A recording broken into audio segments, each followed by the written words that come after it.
Support for Pop of Culture comes from Stallings Wealth Management. Daniel Stallings, financial advisor. Securities and advisory services offered through Cetera Advisors, LLC. Member FINRA/SIPC, a broker/dealer, and registered investment advisor. Cetera is under separate ownership from any other named entity.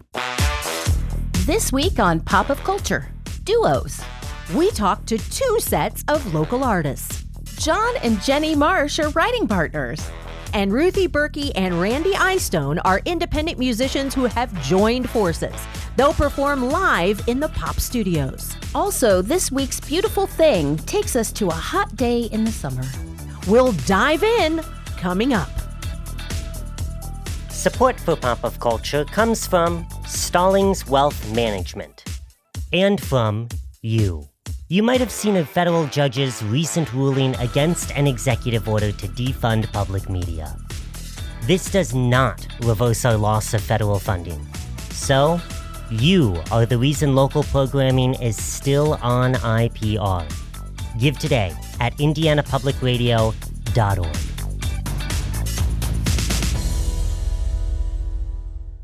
From IPR, this is Pop of Culture. I'm Michelle Kinsey. And I'm Kara DuQuette. Later this hour, we'll hear a live performance from a local duo. But we're going to start today with a different duo. John and Jenni Marsh recently wrote and directed The West Wind at Muncie Civic Theatre. This was their third play together. They sat down to talk about their partnership with IPR's Abby Urban. So when did writing all start for both of you? We both started. Yeah. You go first. Okay. Well, the West Wind, we'll kind of work our way backwards. The West Wind is our third show that we've written together. And it's a comedy like the others. We write comedies and just have a lot of fun doing it together. It's our relaxation and our escape and so on. And our first show was called Fixing Up, and we started it in the mid-90s, and we were raising little kids at the time, so we didn't have much time, to work on it. So sometimes a year or two would go by. So it took us several years to get that one done. And then we sent it off to contests, and it actually won the McLaren Comedy Festival, a playwriting competition in Midland, Texas. And so it was produced down there in May of 2015. And then our second play was Cat's Pajamas, which we workshopped and was first put on here at Muncie Civic Theatre. It was not a fully produced play, but it was a staged reading, and we did rewrites during the rehearsal process. So the cast had scripts in hand because we had made edits and updated things as things evolved. But it did have sets and costumes and props and so on. So was it like rewriting it as they were doing it? It was really fun. Yeah. It was, we'd see something in the evening rehearsal that we didn't like, or we thought we could do a little better. We'd go home, we'd work on the pages till all hours. It was kind of exhausting, really, because we had to get up and do our day jobs in the morning and then come back to rehearsal with the new pages to see how it played out. And the other thing that was really special about that production was there was an audience feedback session after the performances. So audience members could ask questions or comment on things they didn't like or liked. And so all of that helped kind of take that play to the next level. Yeah, we were taking notes and all. And plays are meant to be heard, right? I mean, you write it and you can read it and get a sense of it, but you kind of really don't know until you hear it. And the West Wind, we kind of just workshop with just informally at our house with some of our civic friends, coming and reading it and then tweaking it and so on after that. So why write comedies? I think the world needs more laughter in it, for starters. I was involved in drama club when I was in high school, and I always loved the screwball comedies like Arsenic and Old Lace and You Can't Take It With You, those kinds of shows that just have a cast of characters that are just zany and living their best individual lives and the circumstances they find themselves thrown into. So our first two plays are true farces, and that's a space we really love to be in. Our day jobs are kind of serious, so we like to laugh and giggle and just be not serious at all. And I think a lot of other people, like to do that too, just be taken out of themselves, and have fun and end up, leaving feeling good and happy, for those moments. I think that's really important. I mean, we really believe in humor as an important part of our lives, right? And dealing with the things that go on in our lives. And so, comedy sounds like it's just frivolous and extra, but really it's important. What has it been like writing together and doing this together? Well, we have a story we like to share from a friend of ours that said to us, "You guys write plays together?" He says, "My wife and I tried to paint the den together and then ended up in a divorce." So it's so much fun. I mean, at this point in our lives, we can do it without having our ego heavily tied up in it, right? And so we just have the fun of the creative process. We brainstorm the ideas together, and we kind of oftentimes start with a set. And this one, it was like, well, how about a train? That might be kind of challenging. Well, let's try and do that. We brainstorm the characters and what each of them are trying to do, and so on. Yeah. And, this guy makes me laugh every single day. Some days we just write down funny. Sometimes intentionally.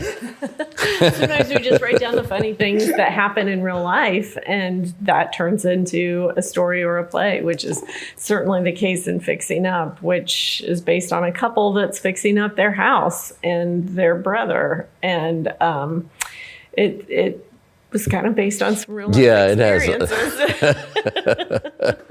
Yeah, so some of those stories didn't have to be changed too much to be put into the play. But write what you know, and that's where I think you can be the most authentic. How did you guys find out we're gonna write plays together? That's what we're gonna do. We kind of stumbled upon it. We both like to create and write, and we've always done that. I mean, in fact, one of our first dates, we were sharing writing, what we each other had written, poems and things like that.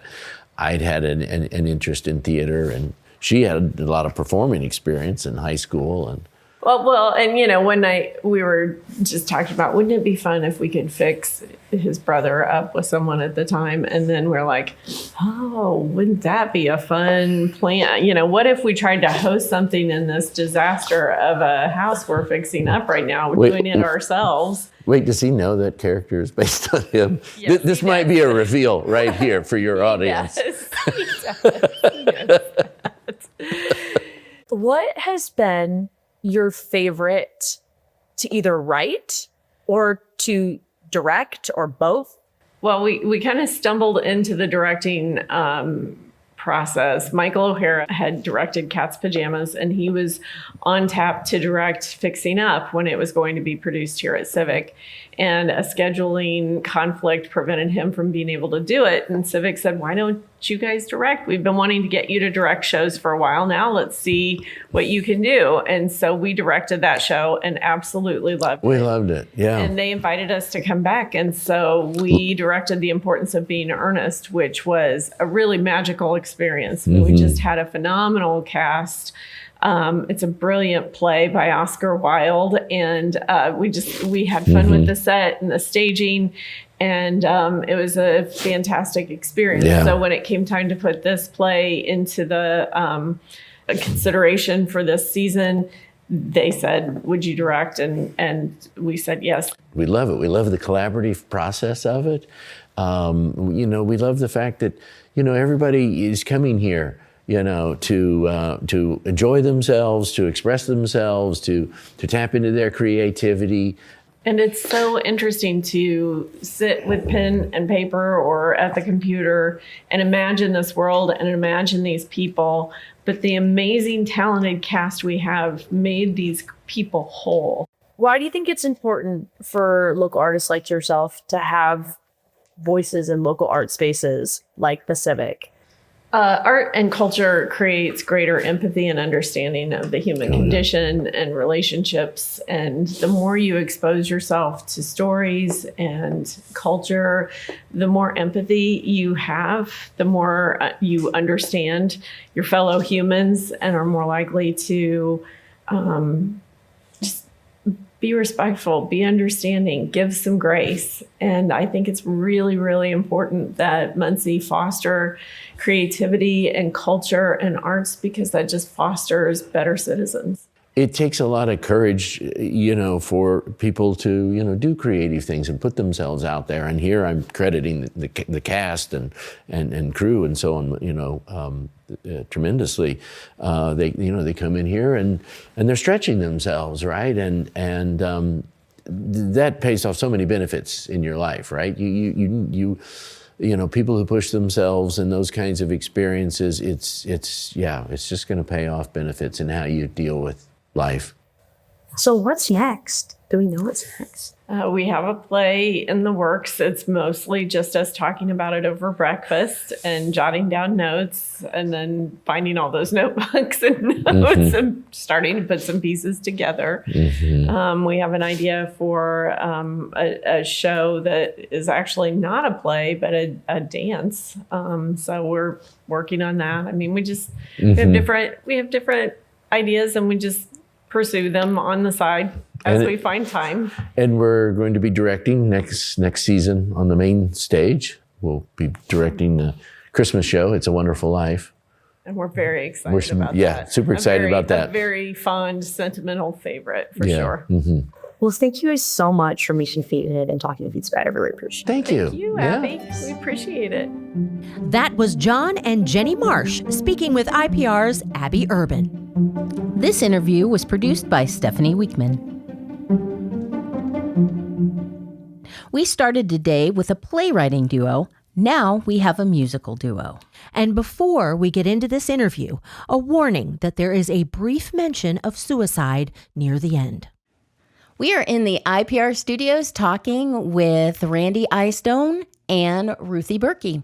And sometimes they perform individually, and at other times they are a dynamic duo.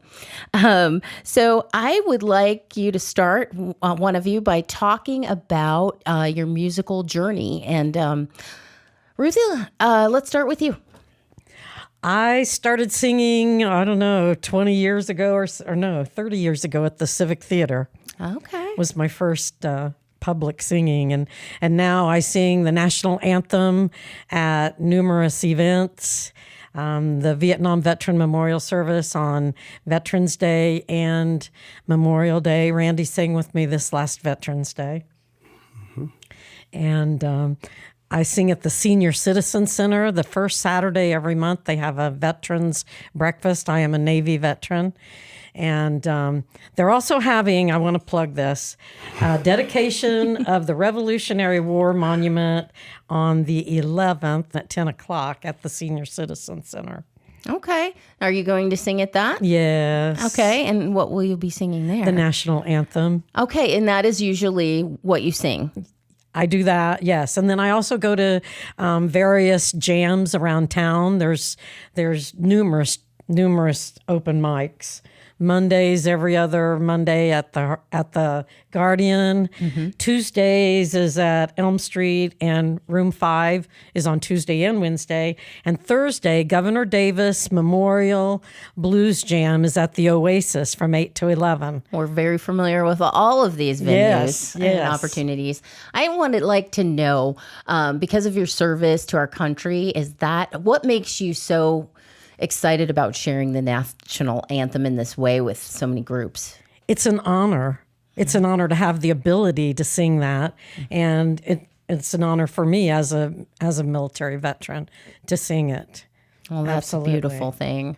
Well, Randy, can you talk a little bit about your musical journey as well? Yeah. And first of all, Ruthie's known all around town. So yeah, anytime you go to a venue, they know that she's a great singer, and everybody looks forward to seeing her on stage. I'm not quite as noble as her when it comes to like my, as you said, musical journey. I've been. Did you say noble or notable? Either one. They both work. But noble is what I meant to say. Okay. Because she's definitely leaning towards what she can do as a service and because of her service. So thank you for that. Yes. And as far as me, like, I don't remember a time when I didn't sing or perform. Or write. Really. But the first time that I was ever on stage and sang in front of somebody was in a church. I was around like 5 years old. And the only thing I really know about it was that they had trouble getting me off the stage. What, does spirit move you? I was supposed to do one song and I knew two. So I wanted to do the second one too. And they had to kind of pull me off stage. But once I was up there and I didn't always get attention for good things when I was little. So that was also the first time when I was getting attention for something that felt good. And so I think it was really powerful for me early on. When I got a little older, I was in some bands. I was in a band in high school where I was by far the youngest one. And our ages ranged from, I was about 15 or 16, and the oldest guy in the band, we rehearsed at his house. He was like 32. It was a weird band. Did you convene these bands, this band particularly? Did I what? Did you get all these people together? No, I joined actually later when they were looking for somebody to sing. They had like great guitarists. They had a very good drummer, but it was an odd mix of people that I learned a lot from. And part of it was like being that front man, because these guys were all more experienced than me, but I was the one in front of the mic. So it was a cool, fun experience. Well, when did you start performing on your own? I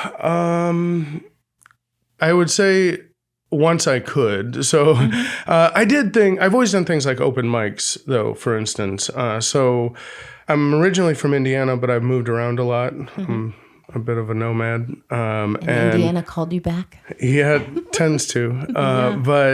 But I keep running away. One place I run to a lot is Nashville. First time I went was in 2004, and I went with a guitar player, a friend of mine.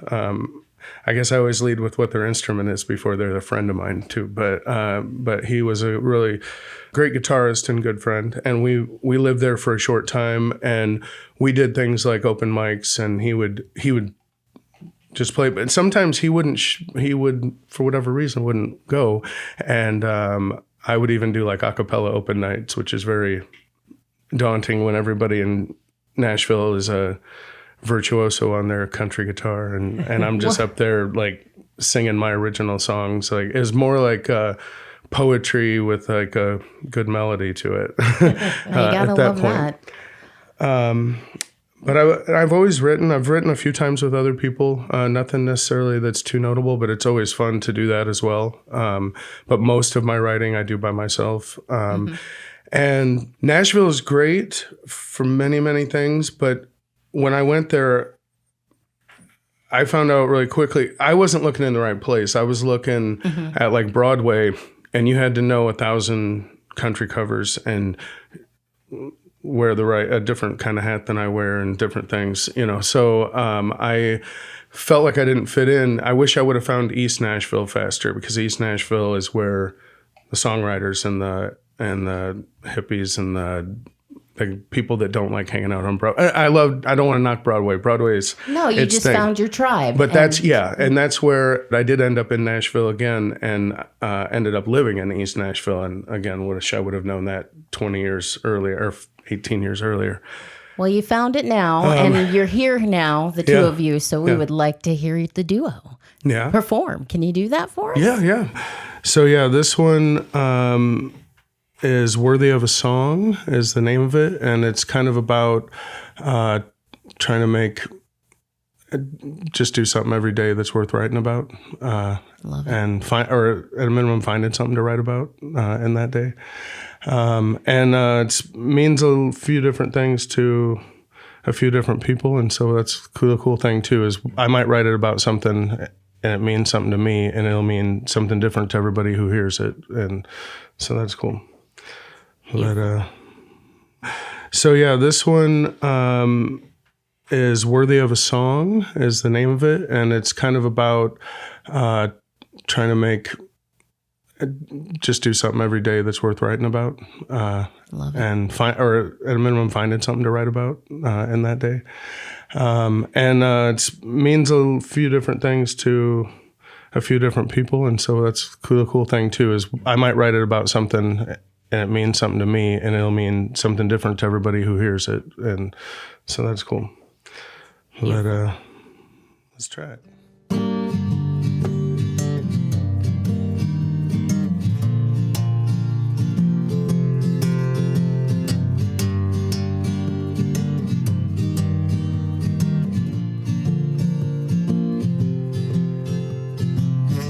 I know where I'm going after I get down there.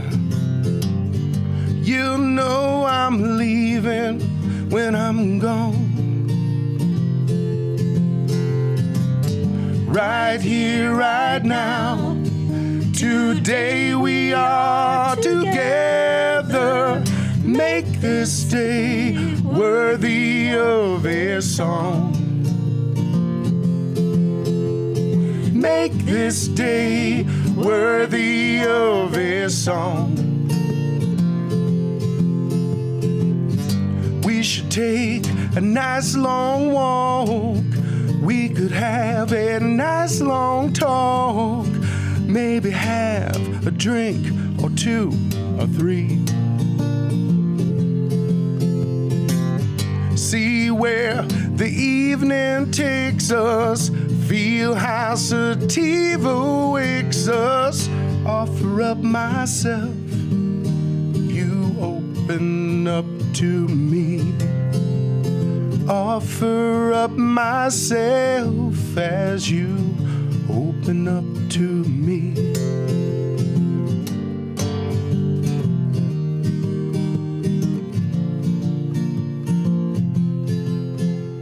There's a light at the end of the tunnel. It's a long black train. There's a light at the end of the tunnel. It's a long black train. I'll know where I'm going after I get down there. You'll know I'm leaving when I'm gone, long gone. Right here, right now, today we are together. Make this day worthy of a song. Make this day worthy of a song. Make this day worthy of a song. Thank you. Thank you.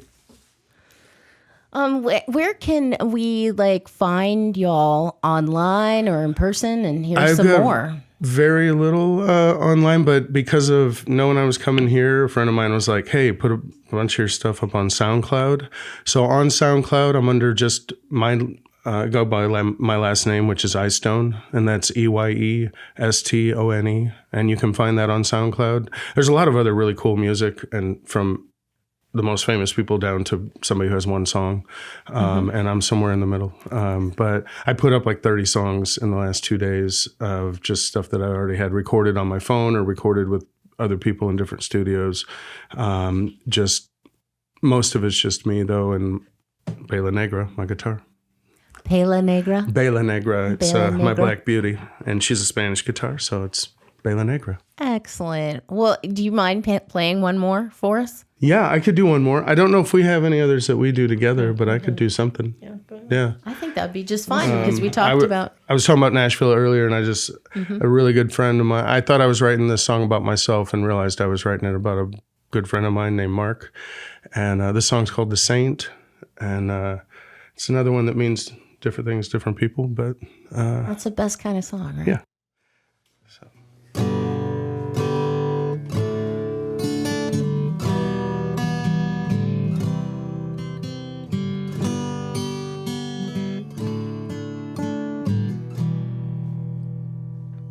So you called tonight, can it wait till tomorrow? My ears are burning and you sound like sorrow. It's a little too late, I'm a little too gone. Your little face tell me something is wrong. And so I am here for you.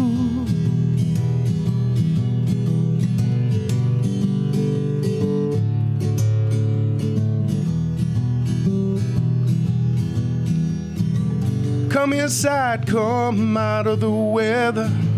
You and I can get it together. Come inside and stay for a while. I'll pour you some cheer and I'll light you a smile. And I am here for you. I am here for you.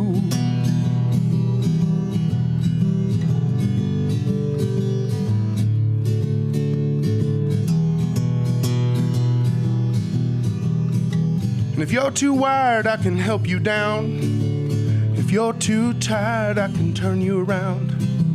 If what you need is a hand to hold on to, believe in me, I'm the man you belong to, and I am here for you. I am here for you.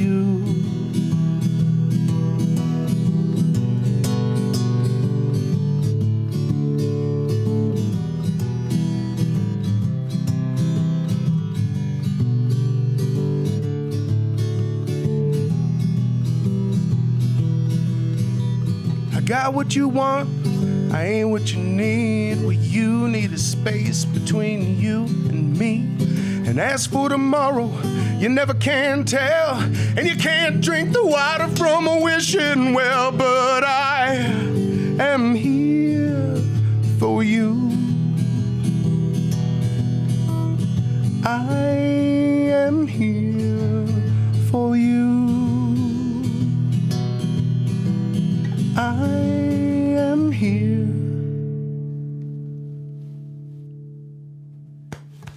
Woo. Well, thank you for adding some music, both of you, to this song-worthy day. Awesome. Thank you. Appreciate you being here. Excellent. Is there anything else you wanted to say about your music? Just one quick thought, and I hate to leave it on a bad note, but doing these songs, sometimes you write them and you mean one thing and then turns into another thing. And then sometimes you think you know what it means and then something happens and all the words mean something different. And not too long ago, a very good friend of mine took his own life. And I only bring that sad note up to say that these songs that I just sang to you today, like, took on a whole new meaning.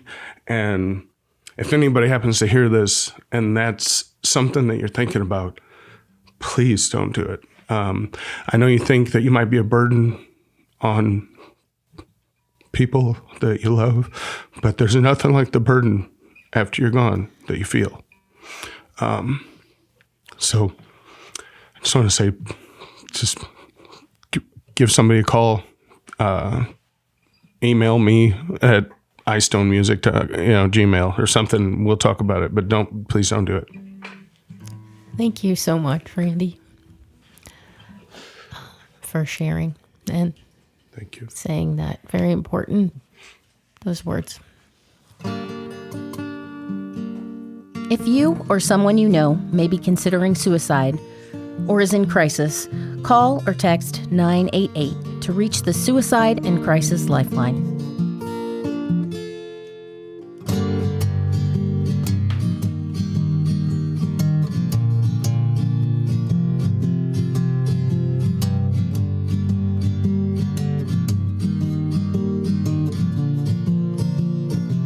This is Pop of Culture. I'm Michelle Kinsey. I'm Kara DuQuette. And I'm Jen Blackmer. Indiana spring can mean snow, driving rain, brilliant sunshine, gusty winds, often in the same 24 hours. This week's beautiful thing is about summer and one particular afternoon. And today's beautiful thing comes to us from... I'm Candace Angelica Walsh, coming to you from Chicago. And Candace, Can you describe what is around you right now? I see a squashmallow of a brindle French bulldog and a very real neurotic pit bull. That is the best. I am assuming these are sitting on your desk? He'd love to be sitting on my desk. He is right by my feet, and the squashmallow is nearby in a chair. Amazing. I love that. Candace, you're going to share with us a beautiful thing entitled Playing Hooky. Dad sat at the park picnic table, smoking one Marlboro after another, with not a word of protest from my sister or me. Poles apart from the week before when we snapped his whole pack in half and flushed it down the toilet.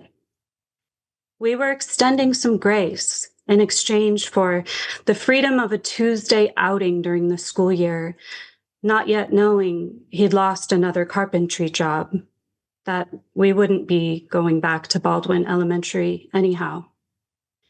That morning, he picked us up in the Toyota motorhome borrowed from Grandpa that we used as a car, and we drove around East Los Angeles looking for a place to swim.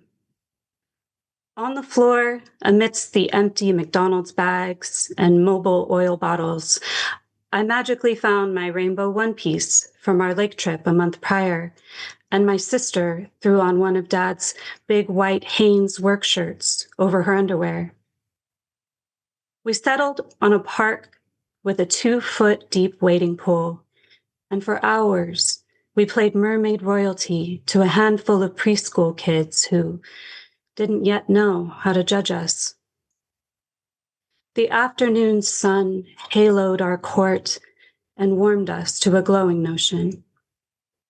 Stolen time offers a unique joy. As it started to get dark, I looked at Dad, who made no indication he was ready to leave.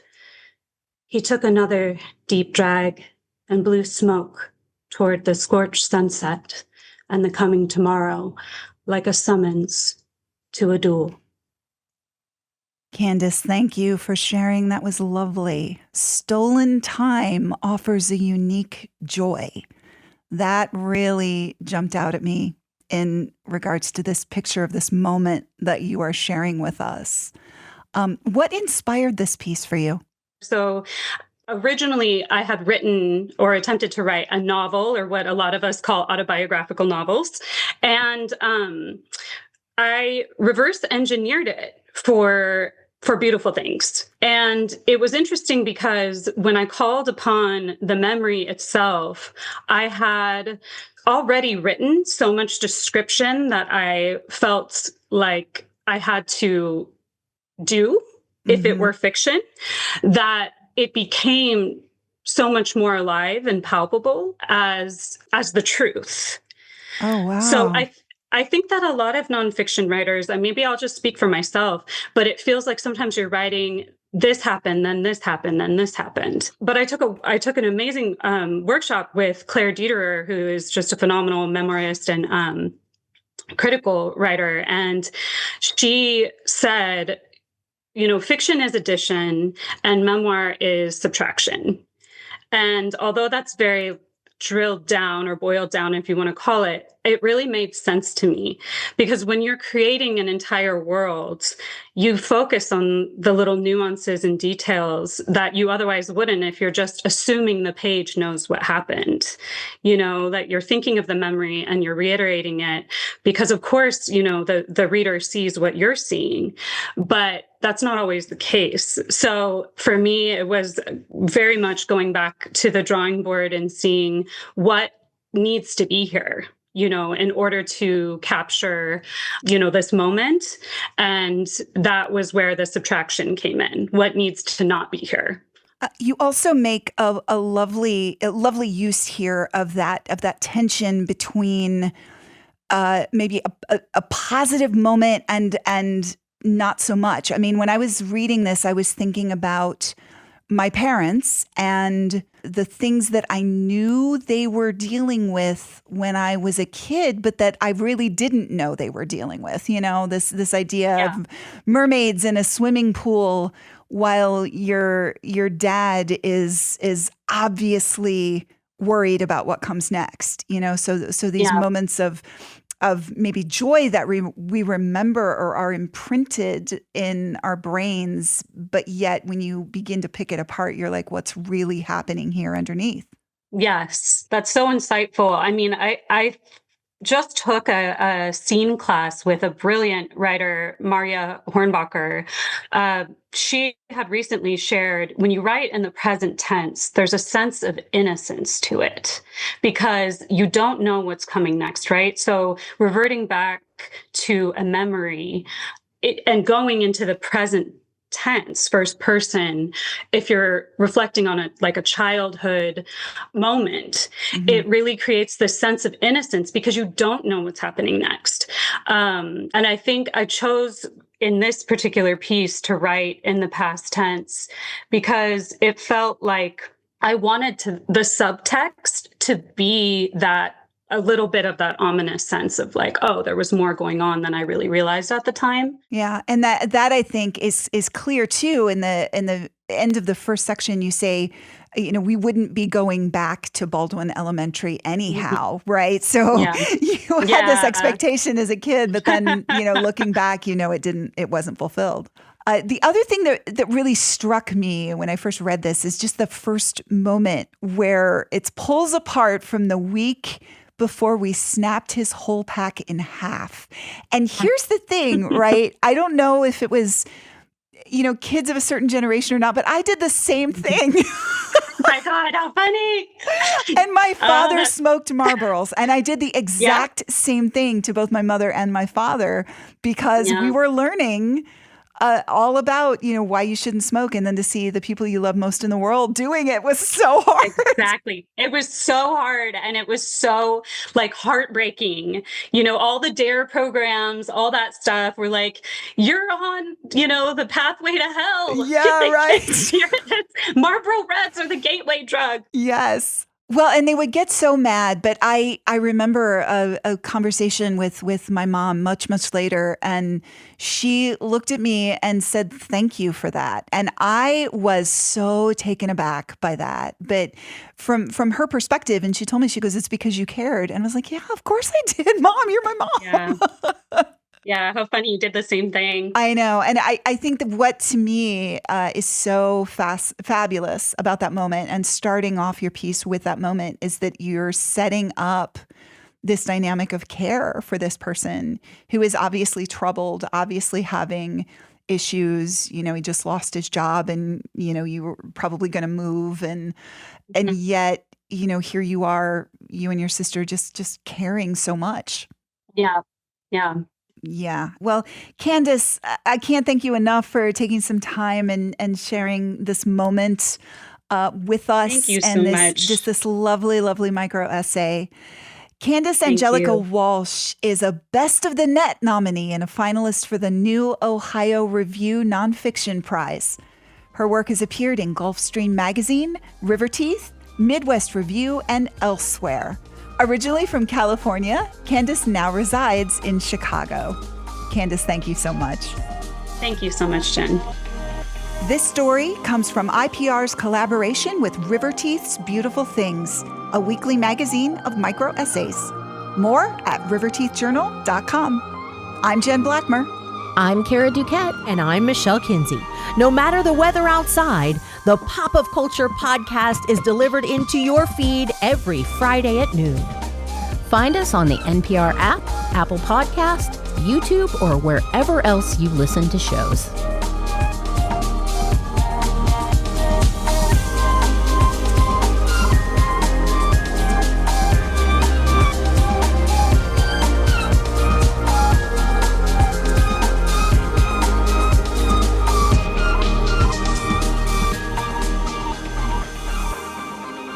Okay, we're in the home stretch. This is Pop of Culture. I'm Michelle Kinsey. And I'm Kara DuQuette.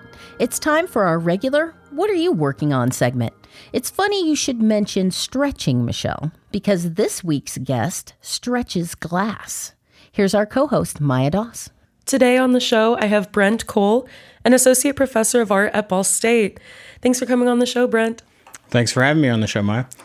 So we would love to know, what are you working on? Currently, I'm working on making glass trees. Oh, nice. That's I've been cool. interested in the science of dendrology, where they use tree rings to date items. And currently, my former colleague, Jacinda Russell from the photo department, and I have a show up in Tucson that is kind of working with their archive, translating their archive from a scientific perspective into one that factors in an artistic perspective. That's so interesting. So you're using glass to translate like scientific ideas? Glass and mixed media, yeah. I have been making the tree rings out of bureaucratic paperwork that I've accumulated as a professor for the last 15 years at Ball State. I love that. So it's kind of like eco-friendly. Eco-friendly, and also taking some of those records and using them in a collaging manner with the work. Which is kind of interesting because it's about tree rings, right? Which is like an archive or a record of that tree's life. Right. And you're using old paper. Yeah. It just circled right around, full circle moment. Well, if you don't mind, I need to give you a little bit of a backstory. What's kind of interesting is the gentleman that founded the Dendrochronology Lab, the Lab of Tree Ring Research, was actually an astronomer. And he had set up a observatory. But what was interesting is the person that had financed it was sure that what he was seeing through the telescope were canals on Mars. And that's when the whole Mars alien thing started. And this particular gentleman, I think his last name was Douglas, refuted his benefactor's conclusions about aliens actually being on Mars. And so he was kindly asked to exit stage left.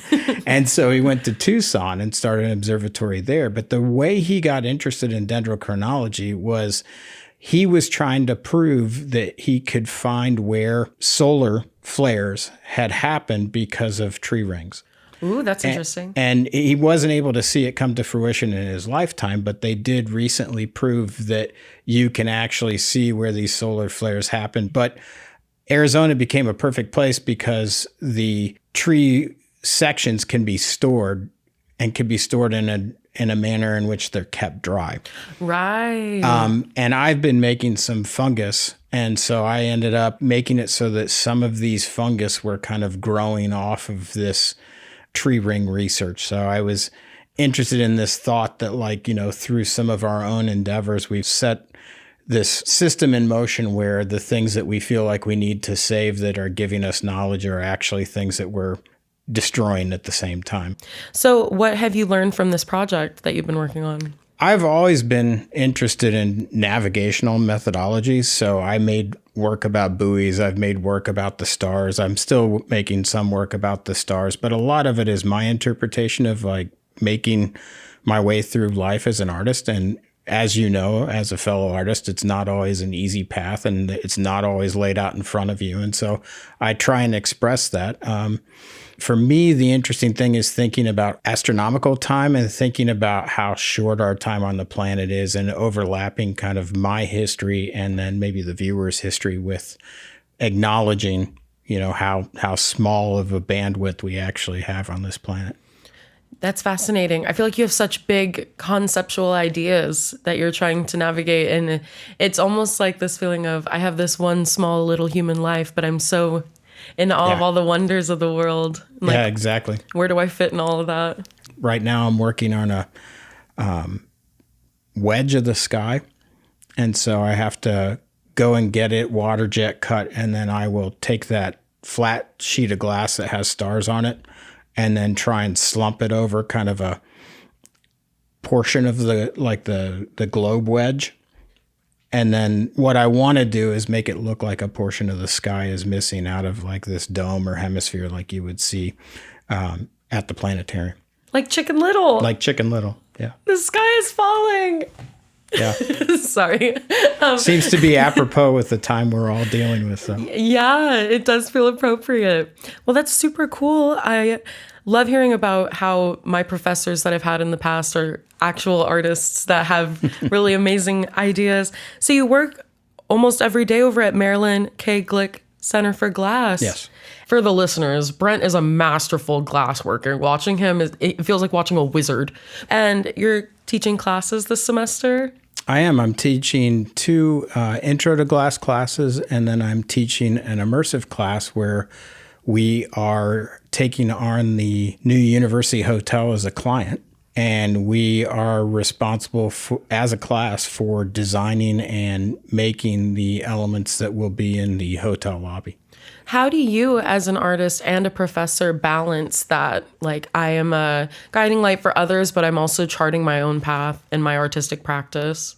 Well, I think it's about trying to figure out where the flow is at and being able to allow students to participate in that flow, and also figuring out when I can carve out time to give myself enough freedom in the studio to allow ideas to kind of crash together and coalesce. I would say that for myself, I tend to work more from a collage standpoint.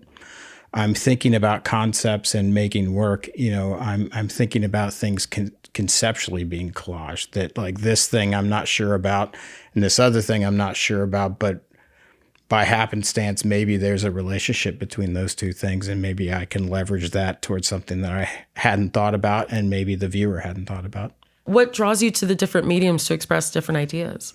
When I was your age as a student, I think I looked at some of those things as limitations, but I find that I can express myself differently through different materials. And sometimes the glass isn't necessarily the best material to bring that concept to fruition. So if I can't say what I need to say in glass, that I can say it maybe with mixed media, or I can say it with a collage. And a lot of times drawings, I find I do drawing in the beginning, and then many times I'll do drawing somewhere in the middle. Like when I get stuck, I find drawing to be a really nice way to get unstuck.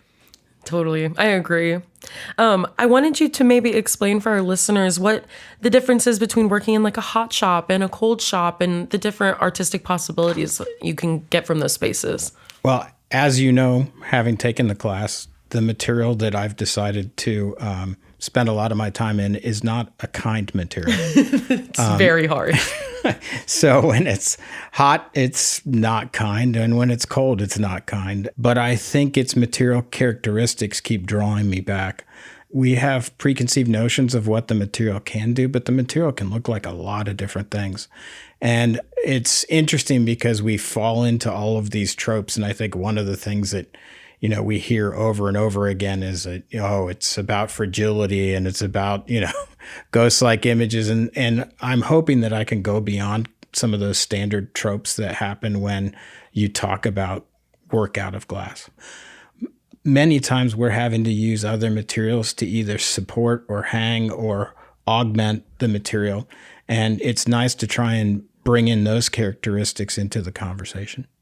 That's so fascinating. And I've really appreciated your kind of scientific perspective overlapping with art. I think that's been really interesting to talk about. Where could our listeners go to see your work for themselves? Google me. You can find my webpage. If you just go to Brent Cole Glass, it should pop up and you can see some of my work there. Awesome. Thank you so much for coming on the show today, Brent. Thank you very much for having me. Hello, Kara.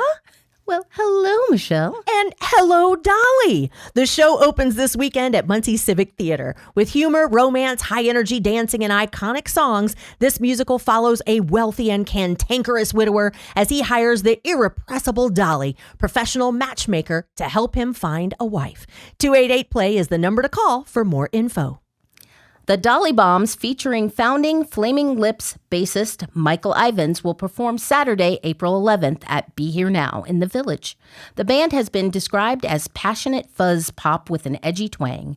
The music begins at 8 p.m. Awesome music on the range kicks off this Saturday, April 11th with Clay Arnett. The music begins at 7 p.m. at the Crestview Golf Course in Muncie. Country legend Randy Travis is performing Saturday, April 11th at Anderson Paramount Theater. The music begins at 7:30 p.m.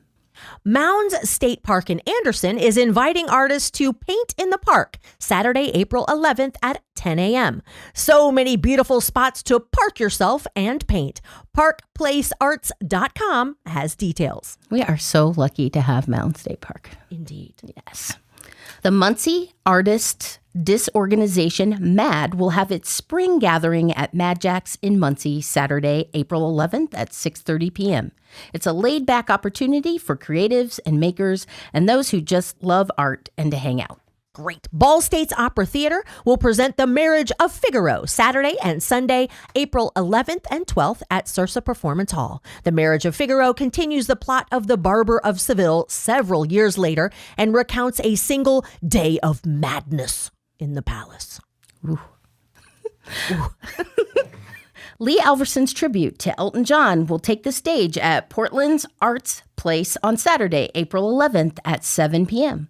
Lee Alverson is the only Elton John tribute artist who performs and sings with authentic costumes, life-size baby grand piano, lighting, and effects. And a reminder that the Public Media Pours event is Saturday, April 11th at Cornerstone Center for the Arts from 3 to 6 p.m. I will be chatting with the Taste for Whiskey guys on stage at 4:30. There will be more than a dozen breweries, distillers, and winemakers, tasty bites from 1925 Pub House, live music from Mason and Vaughn, and more at this event. IndianaPublicRadio.org has more details. And hey, that's also where you can send us your events. IndianaPublicRadio.org/contact, then click Pop of Culture. Support for Pop of Culture comes from Stallings Wealth Management and from you. You might have seen a federal judge's recent ruling against an executive order to defund public media. This does not reverse our loss of federal funding. So, you are the reason local programming is still on IPR. Give today at indianapublicradio.org. And that's our show. Our Director of Audio Operations is Sean Ashcraft. This week was produced by Luke Jones, whose favorite duo is a spring breeze coming through the window in a soft blanket. Aww. We had production assistance from Andrew Montavon. Our audio fellow is Maya Doss. Our show was hosted by me, Kara DuQuette. And me, Michelle Kinsey. Pop of Culture is a production from IPR on the campus of Ball State University. Country legend Randy Travis is performing Saturday, April 11th at Anderson's Paramount Theater. The music begins at 7 p.m. Nope, but it doesn't. It's 7:30. The music begins. Okay, one more time.